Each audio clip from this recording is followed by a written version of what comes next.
Okay, it is Sunday, April 22nd, 2024, Ultimate World Cruise, and we are at our first stop in Vietnam, Nha Trang, Vietnam, which is kind of a resort city on the beach. And one of the first things we did was get off the bus and see that fish you had there was that you saw was in front of a building as we're waiting for our ride to pick us up. But our first stop was a mat weaving business where they take the straw, they use dye to color different strands of it, and then they weave these colorful mats, which can be used as placemats or table runners or such things. And so, first, they showed us how they do it, explained how they dyed the straw pieces. And then once they did the demonstration, they asked for volunteers. And so Grandma is going to weave a straw mat.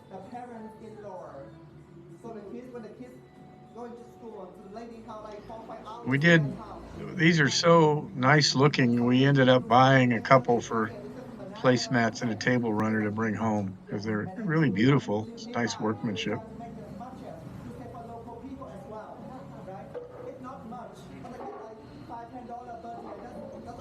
We did so many things in the Trang that I have to publish several videos to cover the day. So this first one is going to be the weaving, straw weaving, and then the giant Buddha statue. And from there, we're going to learn how to make those iconic Vietnamese straw hats. And we're also going to learn how to make rice paper that you use for making spring rolls and such.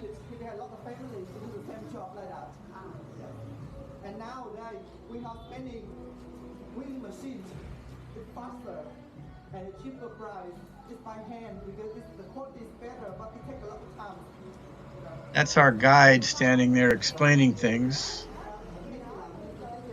His name is pronounced Swan, but it's Xuan. And he flew to Nha Trang to take us here today, and then he's going to meet us again when we get to Saigon, Ho Chi Minh City tomorrow. So Swan is actually uh, from Ho Chi Minh City and surrounds. Actually, it was his family is from the Mekong River Delta, which is not too far from Ho Chi Minh City.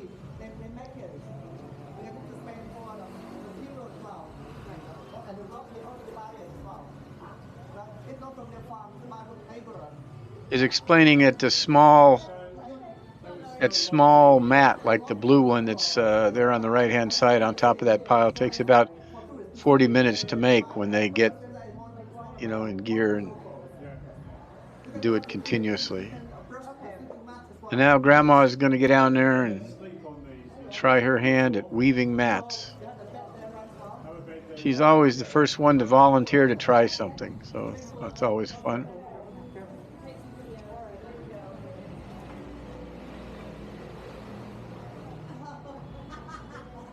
She can't cross her legs like the Vietnamese lady did, but she got down okay.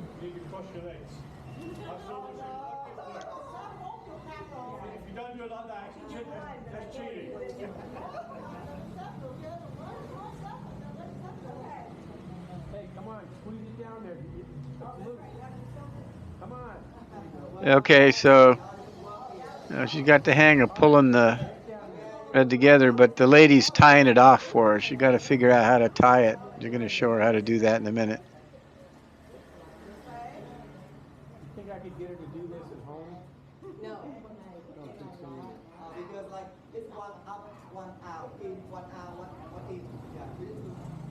I tried to talk her into doing this at home, make a little money, but she said no. Okay, now she can learn how to tie it off on the end.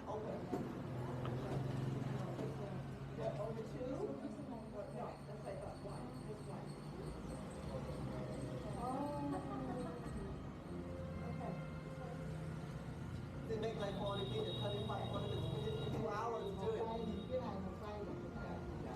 It's slowing down production. You see all the ladies here, she's like 50 something. What they do, go to what in nature. Nearly about 40 years experience. Feeding that cross, is that weaving in and out? She's just put one strand in there. It's not weaving it in and out. No. There she goes. Okay, well, our next stop is a giant Buddha. Yeah, it is that colour in there, like. And I'll explain to you a little bit about religion in Vietnam in just a second.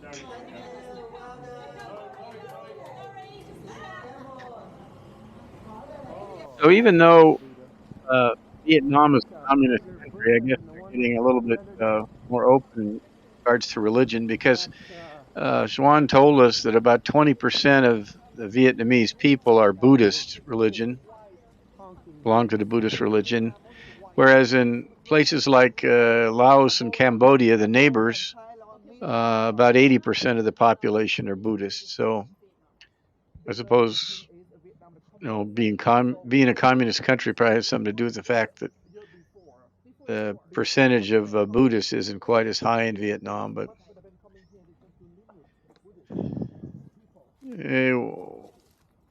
this is the statue sits next to a Buddhist graveyard, and over to the left there's going to be a few shrines and whatnot. I didn't get any footage of the actual graveyard, but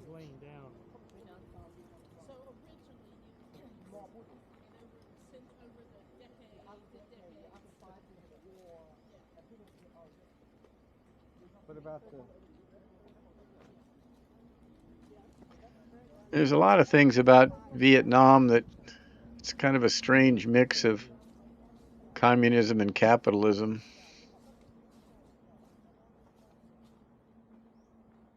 put together. This is the beginning of the graveyard. Graveyard's over to the left a little bit. Anyway, so that's those are our first two stops, and next we're going to learn how to make those iconic Vietnamese conical hats and also 20% rice paper, like they use to make spring rolls and 20% of the Vietnamese other things that they cook. Whereas 95% of the neighboring countries are Buddhist. But because of communism, only 20%